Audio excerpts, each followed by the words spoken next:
Support করি husband বলে আমি আর্জেন্টিনা সাপোর্ট করি কুরবানির ঈদ বলেন, রোজার ঈদ বলেন, ঈদ মানে অবশ্যই আনন্দ এবং সাথে আমার জন্য আরেকটু বেশি আনন্দ, কারণ আমার সময়টা গানে গানে কাটে। যেটা হয় যে সবাই কিন্তু ঈদটাকে একটা ছুটি হিসেবে ধরে নেয়, বাট আমরা যারা গানের মানুষ, ঈদ মানেই হচ্ছে আমাদের অনুষ্ঠানের মৌসুম।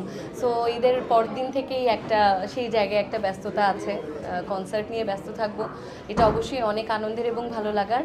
আর এছাড়াও ছোটোবেলার ঈদ আর এখনকার ঈদের মধ্যে অবশ্যই পার্থক্য আছে, কিন্তু আমি যেটা মনে করি যে আমাদের প্রত্যেকেরই এক একটা বয়সে এক একটা ফেজ যায়। ধরেন আমরা স্কুল লাইফটা, শৈশবটাকে একভাবে উপভোগ করি, স্কুল লাইফ আরেকভাবে উপভোগ করি। এখন নিশ্চয়ই স্কুল লাইফের মতো উপভোগ করবো না, আবার কলেজ লাইফ একরকম, ভার্সিটি লাইফ একরকম।